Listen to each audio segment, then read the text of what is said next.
The Civil Aviation Authority has suspended SA Express. It says it's uncovered severe cases of non-compliance, posing serious safety risks to passengers. For more on this, I'm now joined by one of the body's executives, Phindiwe Gwebu. Thank you so much for coming through, Phindiwe. We haven't spoken since the days of Nationwide, you and I. What brought this decision on? I mean, this is not a small decision. This is a state-owned airline. What brought you to the decision that you have to suspend its operations? I think it's important for me to mention right up front that for us, all operators are treated the same, whether you are state-owned or you're privately owned. So we treat everybody the same way.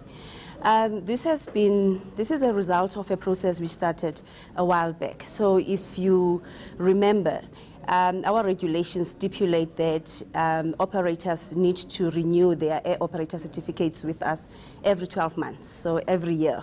So since our last audit with SA Express, there were findings that we were following up on with them. So we've had several encounters and engagements with them. However, we were not happy with the speed in which the findings were being closed. And as a result, we did then decide to send a full team to go and check at the entire operations. Okay, you'll ask me, did the incidents of the past few weeks have a bearing on our decision?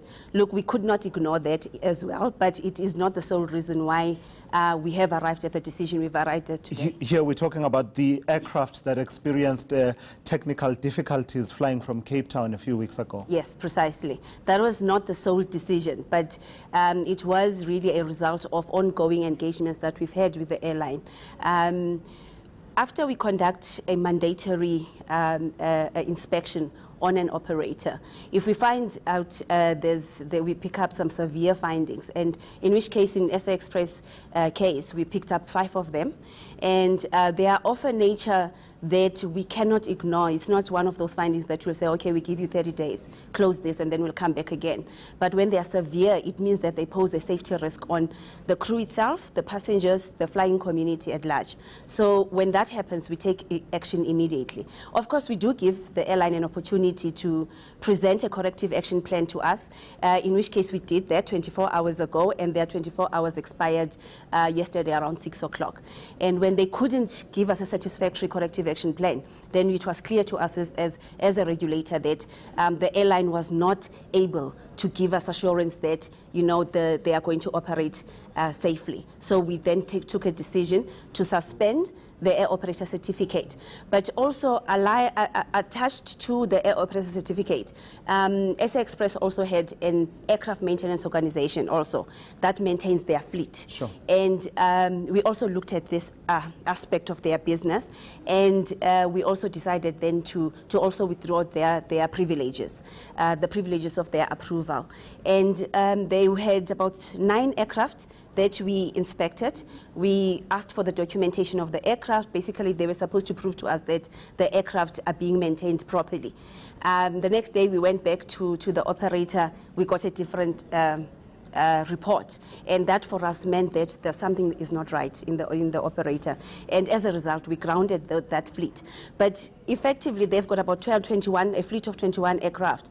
Because we've grounded the air operator certificate, the operations of the airline, the AMO, it basically means that even the 10, 11 aircraft that were still flying are now effectively grounded as well. So a natural question for someone watching this will be, I mean, these are state-owned airlines, SA Express and South African Airways. In that way, they have some kind of a relationship. Just for absolute clarity, the suspension of the aircraft maintenance approval of SA Express, does it affect SAA and SAA Technical? No, they are completely different. They've got separate approvals. So SA Express and their MO were approved separately from SAA and SAA Technical. So the two have nothing to do with each other.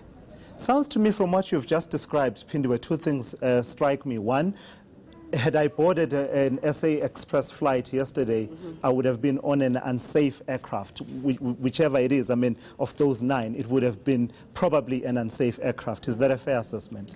The onus to ensure that an airline operates safely lies with the management of the airline, okay?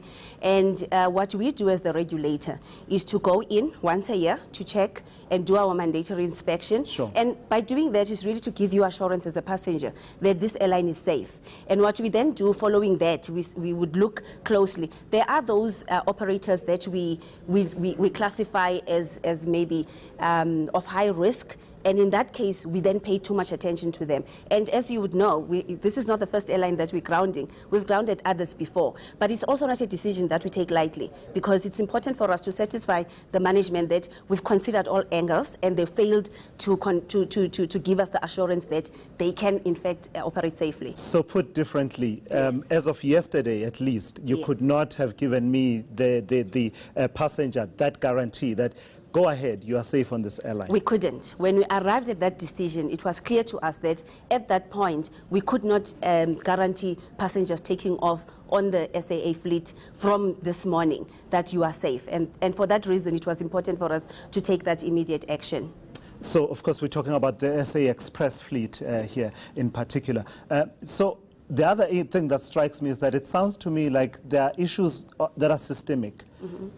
Which is a bigger problem, as opposed to this is a once-off lapse in compliance that can be fixed and we get back to doing things the proper way. It sounds like this is a systemic problem. Am I correct? You're absolutely correct. In fact, if I were to just go into a little bit more detail in terms of the findings that we picked up in our engagement with SA Express, one of the items that or rather the findings that we found is that their safety management system, which is quite a robust process for us, because it's a process where we identify risks, hazards are being recorded by the airline and they are being addressed. So when we come in and we look at your safety management system and we feel that there are gaps in between, we cannot trust that your safety management system has got integrity. And for us, that is a #1 problem. So it's important that when we look at your system, we get assurance that when, for instance, and I'll make an example with the recent incident, when an aircraft experiences a mechanical fault, it's important that the pilot reports that, the engineers have to look at that, and there must be somewhere in their documentation where they demonstrate to us that that particular technical glitch, for instance, was addressed satisfactorily. If we can't find that, you can imagine, it basically means that we're leaving the airline to its own fate. And very quickly, we can't afford that. Very quickly, Phindiwe, how difficult a task, how much of a mountain to climb will it be for SA Express to return to being an airline that is approved by yourselves to fly again? It's almost like they are applying from scratch again. It's an organization that existed for a number of years, and therefore they do understand the ropes. They understand our regulations, and yes, you are absolutely right. They now have to apply from scratch. It's like starting from scratch. Everything from the AMO to the AOC, including the certificate of airworthiness of the aircraft that we grounded, all of them have to start from scratch. They now have to present, go through our 5-phase approval process, and after then we are going to reissue them with their approvals. Sure, Phindiwe Gwebu, thank you so much for coming through and talking to us. She is, of course, the Executive for Corporate Services at the South African Civil Aviation Authority.